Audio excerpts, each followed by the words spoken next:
In the last video, I said I'd get around to partial derivatives, but I just didn't want to make a super long video. So after we went through the functions of several variables, I decided to cut it off and leave it there.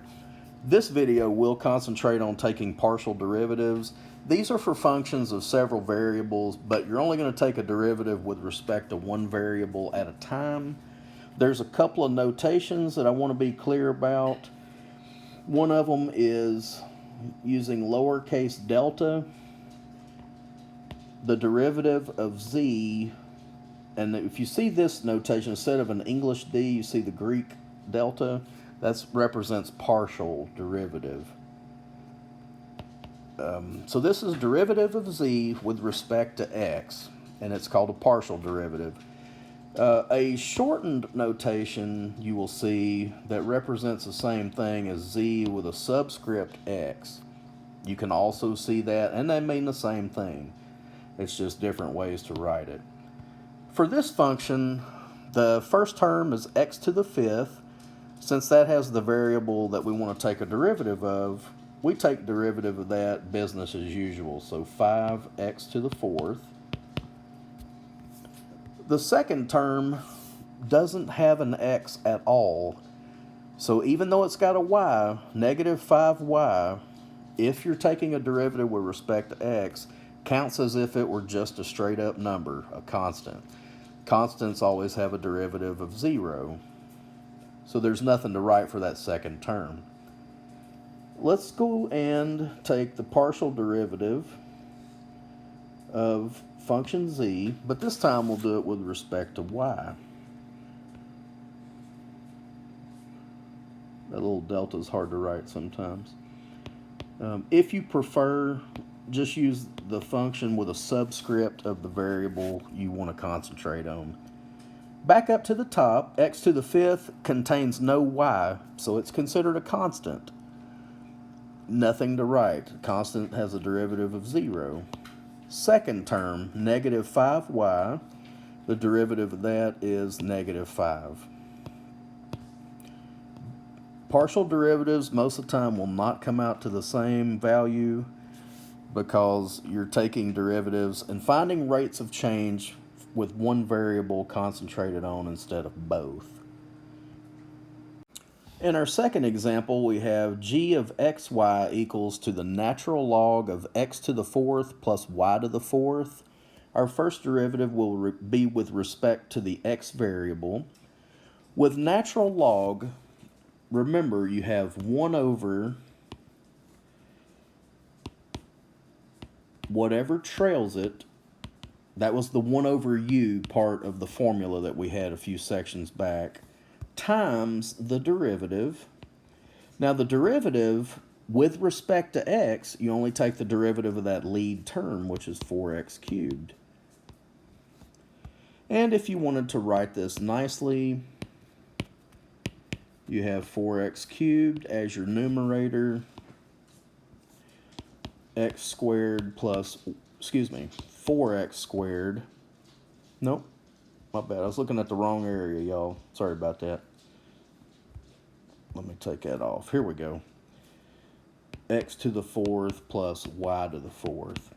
So it's the reciprocal times the derivative, but you got to be careful with a partial derivative because you only take the derivative of the term containing the variable that you wanted to take a derivative of.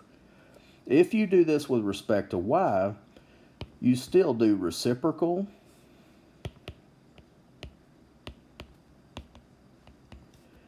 times the derivative, but only of the y term.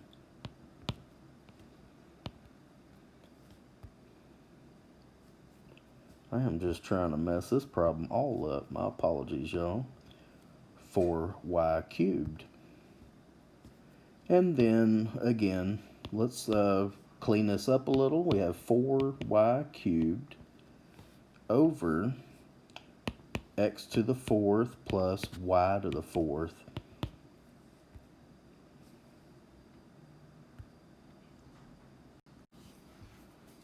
Function z is defined as x cubed minus 4xy plus y cubed.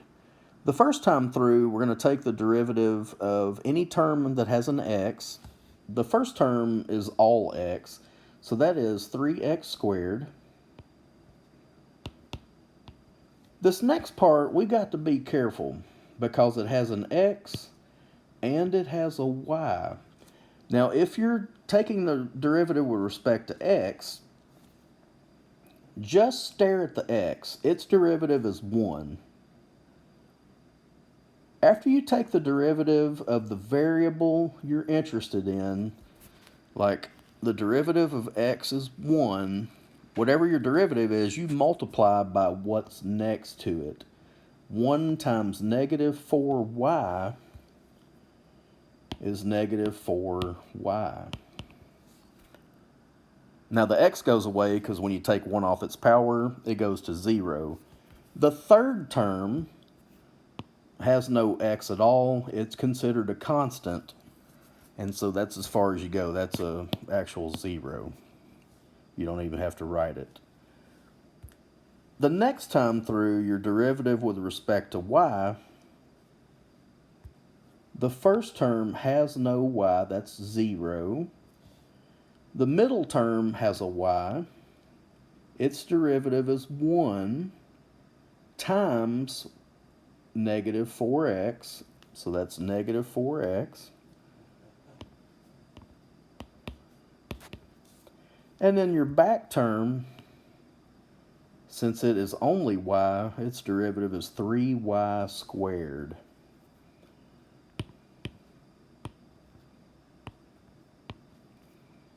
Very tedious, very tedious.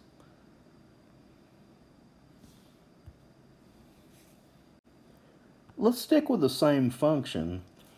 If you're asked to find a partial derivative and substitute numbers in other words, you evaluate the partial derivative at some point,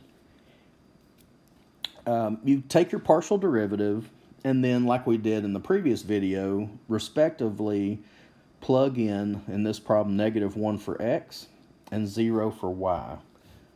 Back up here in the z sub x derivative, x is going to catch a negative 1, y is going to catch a 0. And so that's going to be 3 times negative 1 squared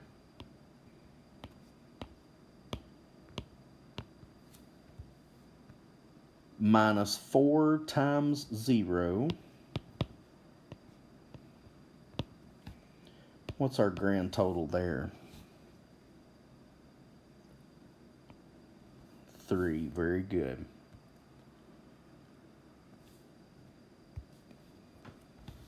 Now let's go to the z sub y derivative. X gets a 1, y gets a 2.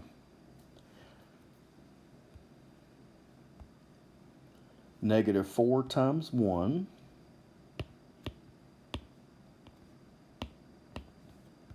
plus 3 times 2 squared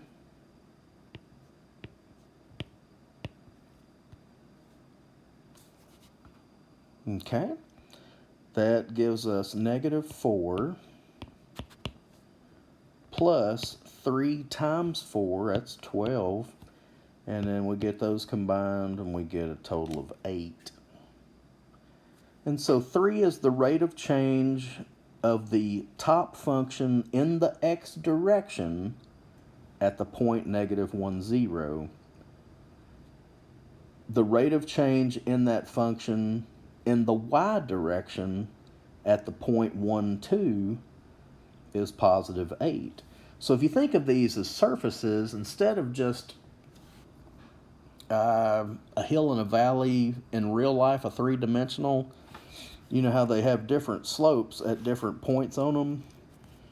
That's kind of what we're looking at here, is finding rates of change in multiple directions. And they're not always going to be the same. And this is a good example of why. W of x, y, z is equal to x to the 5th times y times z cubed plus x times y. Our first derivative will be with respect to the x variable. So we have w sub x. Started our first term. It does have an x variable. The derivative of the x part is 5x to the fourth. 5x to the fourth. The other parts recopy.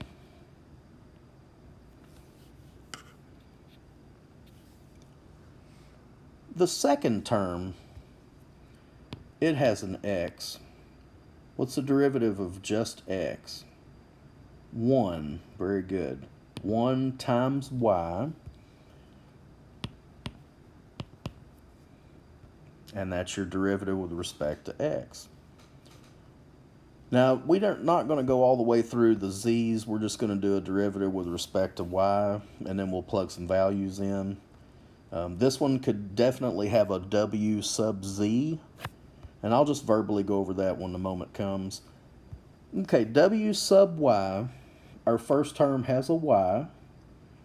Its derivative is 1 times x to the fifth z cubed.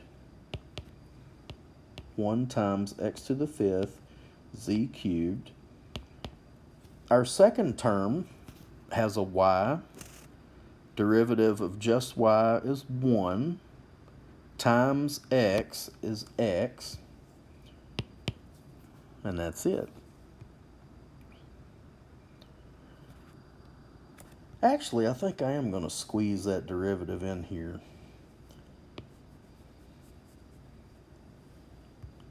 Might as well since we're here. W with respect to z, our first term has a z. What's the derivative of z cubed? 3z squared. 3, I'm going to put it at the back, z squared times x to the fifth y. X to the fifth y. The back term doesn't have a z, so that one has a derivative of 0. And we don't have to worry about that. We'll just not write anything. So basically, whatever letter you're focusing on, take the derivative of that part only and recopy the other variables.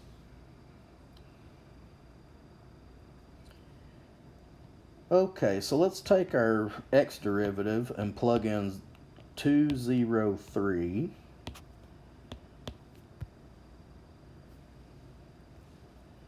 That is this derivative.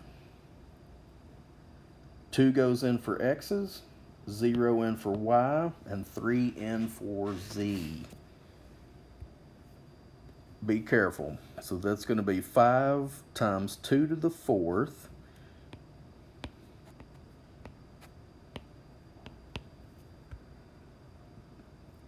times 0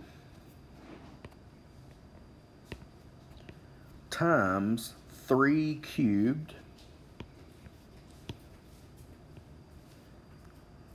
plus 0 plus 0.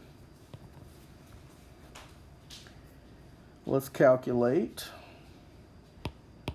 Now the back term's easy. 0 doesn't count.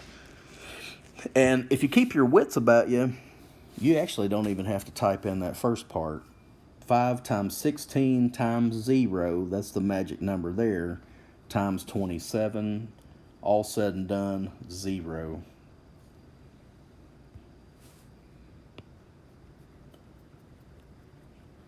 Let's take the y derivative and plug the same number in.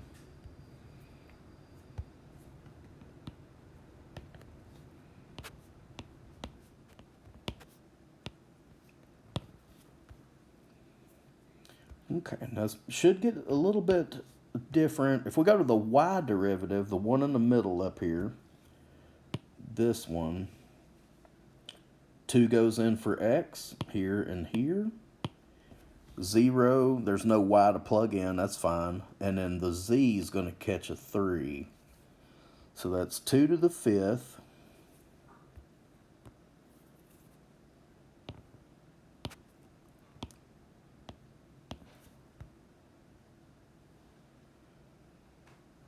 times 3 cubed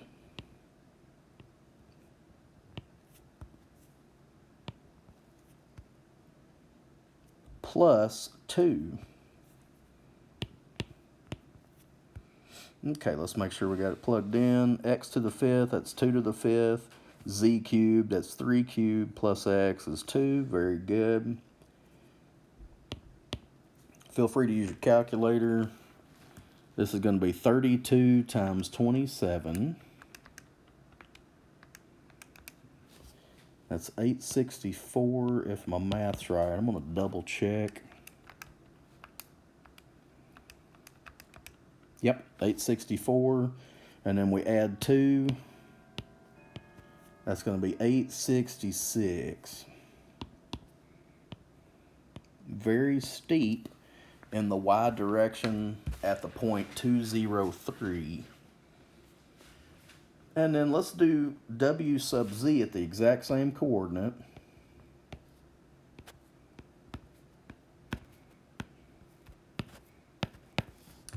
All right, our z derivative, we only had the one term right here, 3x to the 5th yz squared. So that's going to be 3 times 2 to the 5th